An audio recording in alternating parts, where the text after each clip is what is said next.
Oh, YouTube, what's for the good? My name is Vivid, and we are doing a draft breakdown for the first time in a long time. This is going to be for the NCP. It's a new league I've joined full of fantastic content creators. I hope you check them all out. If we have a pace, there will be a link to all of them in the description down below.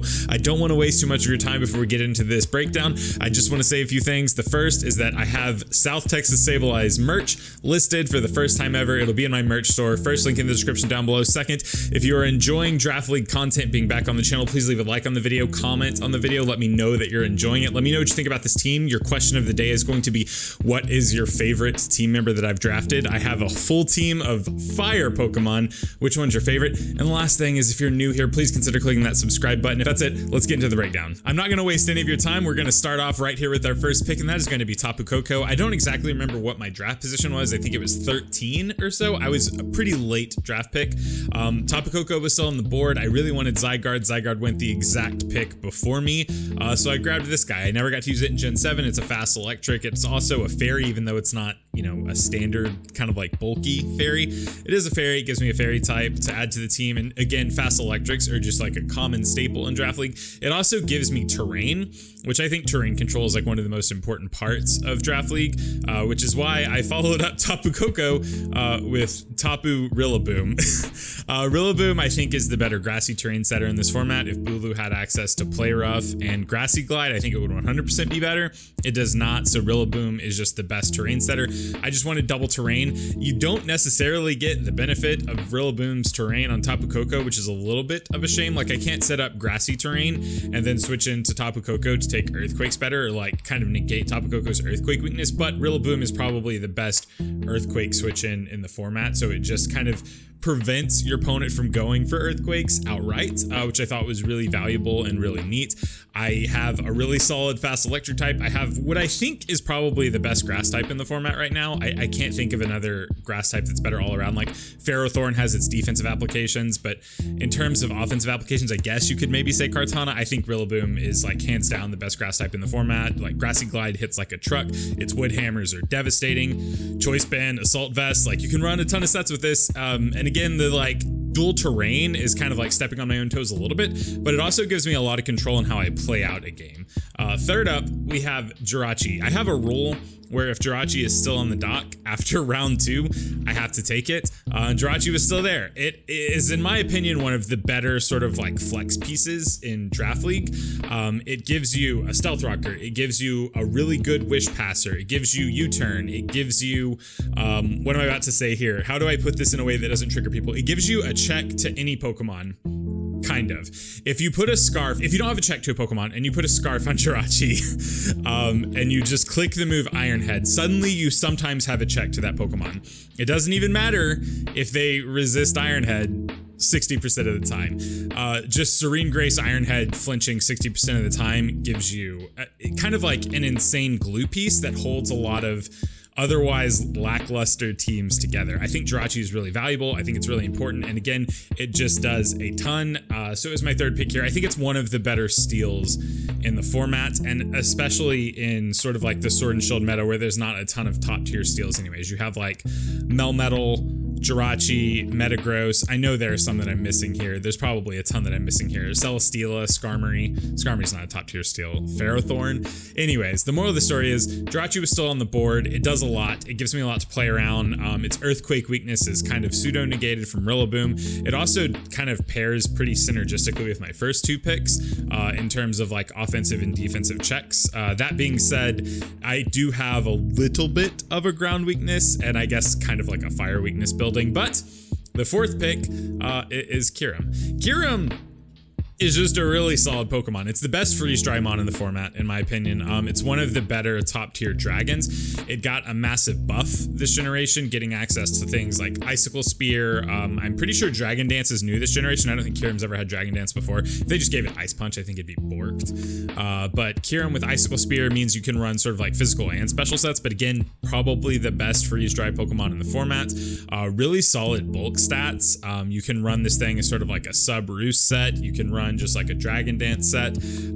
Choice Specs, Choice Scarf. The speed tier I am developing here is a little clumped. Like, well, I guess not really. Like, Rillaboom is at 85, Jirachi's at 100. Oh, hi, Iggy.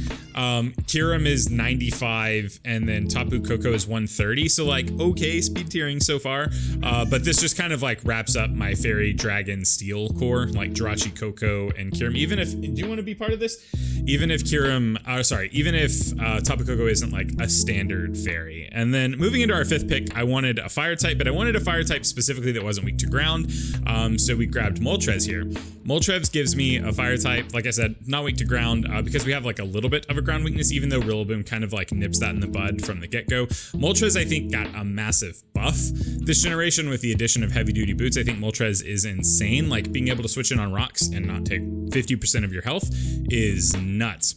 So now this thing is like one of the better defensive defoggers in my opinion. Flame Body means that you can't just attack this thing and expect that to be well. Hold on, one second, please. All right, so this is Iggy, and he wanted to be part of the draft breakdown. So like I said, I wanted a fire type that wasn't weak to ground. Moltres fit the build there. It is immune to ground, which I think is really good. This thing is a really good defensive defogger, and that it has like good bulk stats, and Flame Body means that you really can't just go for physical attacks that this thing resists, because then you can just get super punished.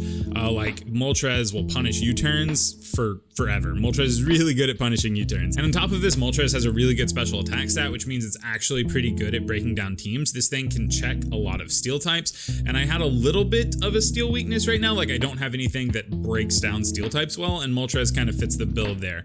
Moving on, I picked up SANDACONDA. I knew I needed a ground type on this team just because Tapu Koko sets up electric terrain. I need to make sure that I have a ground type that can eat those electric hits from my opponent's fast electric types. SANDACONDA was kind of a budget pickup here. It wasn't too expensive, but it gives me a ground type that also gets access to Glare. It has a ton of useful abilities. Like, I can opt for Sand Spit if I need some type of weather control. I can opt for Shed Skin to get rid of statuses, so this thing can sort of be a status absorber. And on top of all that, it just hits pretty hard, and it has really good coverage, and it gives me a ground type that doesn't rely on Earthquake. This thing gets, I believe, Drill Run, which is 95 base power compared to Earthquake's 100. So not a massive drop in power, but I can spam that ground type move in grassy terrain and just be okay. The next pick is Galarian Moltres. This was the core of my team. We are going with a double Moltres Gambit here. I don't know how this is going to play out. I really like flying types in DraftLeague. This also gives me another ground immunity. I really needed a dark type, and even though Galarian Moltres doesn't get Roost, which is a little bit of a disappointment, it's really, really good as sort of like a big bulky piece. Like, not as bulky as it would be if it had Roost, obviously. You can kind of run rest sets if you want to try that, like Resto Chesto, but really good bulk stats, and also the ability to just double dance with like nasty plot agility makes this thing kind of a terrifying late game sweeper. Okay, Iggs is on the ground, so back to Galarian Moltres. The most important reason I drafted it is because I wanted to say I could draft double Moltres. That's it. Double Moltres meme. I think it'll be good. We'll have to see. If I ever bring both in the same week, that'll be the best week I play, guaranteed.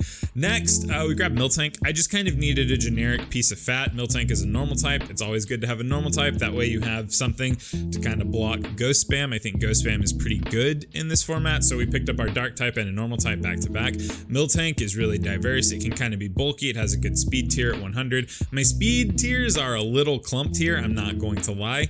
They are not the best because you have like MILTANK and Jirachi at 100. Both the Moltres are at base 90. SANDACONDA is in the 70s somewhere. Kyurem is 95, Rillaboom is 85, Tapu Koko is 130. So we have like kind of highs, like high speed, but then we're kind of clumped all in the middle. Speed clumping aside, I still think MILTANK was worth it. I like mons that have built-in recovery. MILTANK gets Milk Drink, so now a lot of our team just has the ability to recover off damage, and that's something that I really prioritize in a draft because it means you can make more mistakes and not get punished as hard for them if you play correctly from then on. And it gives us another Stealth Arc user, which I think is super important because before we only had Jirachi and SANDACONDA, and now we have the MILTANK, and I think MILTANK is probably like our most reliable Stealth Arc user. Jirachi, normally you want to be doing different things. It can set rocks, but it can also do a lot of other cool stuff. And SANDACONDA, I think it can also set rocks kind of reliably, but just comes with more weaknesses. Moving on to the next pick, I picked up HITMONLEE. I wanted to pick up something that could abuse terrain. I thought about Hawlucha for a while, but that would have been 3 flying types, and HITMONLEE actually has a a much better base attack stat than Hawlucha. Hawlucha normally needs to set up like a bulk up or a Swords Dance to really start breaking. Hitmonlee doesn't even necessarily need to come in on terrain. Like you can just Choice Scarf, Reckless, high jump kick things and put chunks in teams. Hitting harder than Hawlucha aside, this was a point draft and Hitmonlee was wildly less points than Hawlucha, and I was running thin on points. So Hitmonlee made sense. It doesn't necessarily fix my speed tiers, but it can go very fast in terrain if I let it hold a seed to proc the Unburden. But like I said, you don't even necessarily have to abuse terrain. Sometimes you just Choice Scarf it. It's also a Rapid Spin mon. I didn't have a Rapid Spinner before this. Rapid Spin's not the best on Hitmonlee, but ever since the buff, it is pretty good. Like I could do sort of a Rapid Spin Reckless set or Rapid Spin Unburden Seed if I really want to go very, very fast for some reason. Next up, we grabbed Garbodor. Garbodor is just a grounded poison type. It gives me access to spikes and toxic spikes, so it kind of gives me just more hazards to play with. Kind of a bulky poison type, decent bulk stats, has pretty good coverage. If this was more of a budget pickup, I was looking for a grounded poison. I really wanted Quillfish. I wanted Quillfish to kind of like double as my not really bulky water, because it's not very bulky, but it has Intimidate, so it's bulkier than it should be, and it has a really good typing. And Garbodor was what was left when this pick got to me. Quillfish went. So Garbodor was the pickup here. I think spikes and toxic spikes are valuable. I could see myself bringing spikes once in a while just because I think my team kind of forces a lot of switches. I have a lot of inherent switch initiative just because I have a lot of Volt Switch and U-turn on my team. But then the last pick of the draft, something that I think is kind of going to be a sleeper pick here, is Klotzer. It just gives me another way to abuse terrain. This thing gets terrain pulse and its terrain pulses hit very, very hard. Klotzer should be really good at breaking down bulky waters because both of my terrains are good against water types.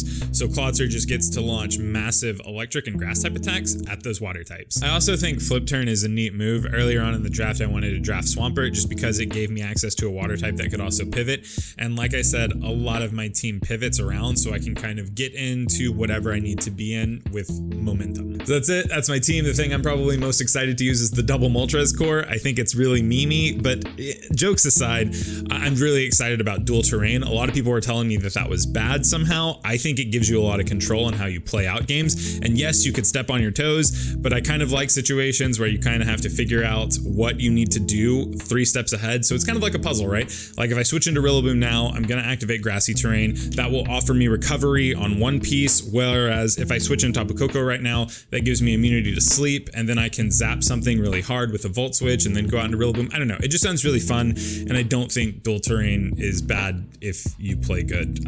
I could be wrong. Who knows? That's it. That's the draft breakdown. This is the team I'll be using for this season of the NCP. Let me know what your favorite member of the team is. Remember, I have South Texas Sableyes merch. It'll be the first link in the description down below. Please subscribe if you are new here and you haven't already. It would mean the absolute most. Also, I just want to quickly plug my TikTok. I've been posting a TikTok a day. I plan on posting a TikTok a day every day in March. Mostly skits. I'm also re-uploading them here on YouTube. I don't know. I just think they're funny. If you're into that, let me know. Leave a like on the video. All the YouTube stuff. But yeah, my name's Vivid. I'm kind of done here. Iggy is at my lap again and wants to say bye with me. Tell the people that... I don't know. There's nothing going on in here, really. Okay, bye. Iggy and I want to say thank you so much for making it to the end of this video, and if you want to watch more videos and make it to the end of those, there will be 2, one right here, one right here. This is one that I think is really good, and this is one that YouTube thinks you'll enjoy. So pick one, and me and Iggy will just be hanging out while you watch it. Okay, thanks, bye.